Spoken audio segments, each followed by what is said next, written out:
Bruce Cassidy, he is out as the Bruins head coach despite 6 straight trips to the playoffs, including a trip to the Stanley Cup final as well. And this is a Boston team that's got so many questions, and bringing back Don Sweeney as general manager. Brad Marchand, Charlie McAvoy, 2 of the better players there, are going to miss the start of the season with injuries. The captain, Patrice Bergeron, who also just had surgery, may retire and may not come back. And of course, as mentioned, they need a new coach. So, AJ, where does Boston go from here? Well, I'm not surprised, first off, to see Emerson bail on hosting today. With all this Boston talk, he was probably crying. Couldn't handle it. Couldn't handle being on there. But look, I do think maybe the coaching change is a sign that Bergeron's not coming back, that they're going to go full rebuild here.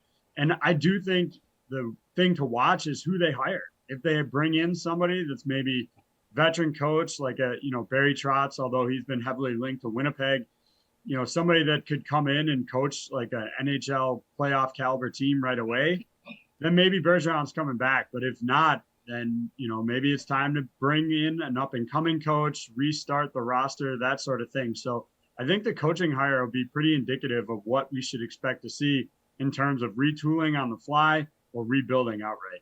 So Paul, probably not going to be like a John Tortorella then.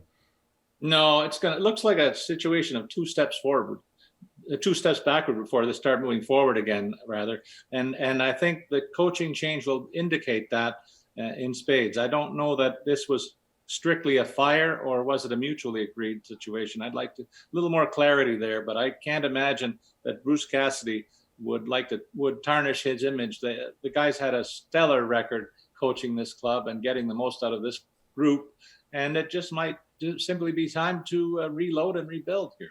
Well, I will tell you, Paul, Sweeney said this morning Cassidy did not take the news well. So it was probably pretty one-sided. Anna, what do you think? Where's Boston go from here? I mean, there are tons of questions. And, this is the tough part. I think we could all see this eventually come into this point. And it's difficult to see a team that you're so used to seeing being so dominant and having everything figured out get to this point. But it happens to every single club. And Boston definitely has a ton of questions in that department. But they do have some things to be excited about. I, for one, was super impressed by the performance of Jeremy Swayman in this postseason. He only played 5 games against Carolina, but he had a good 4 out of those 5 games, posted above a .900 save percentage in those 4 games. So I like the way he played against a very dominant Carolina Hurricanes team. And that's a piece I would be excited about. They do have Charlie McAvoy. And so there are a couple of guys on this team who you could build around if you wanted to in the future. But I mean, they're on the verge of a teardown right now. I don't think there's a question about that.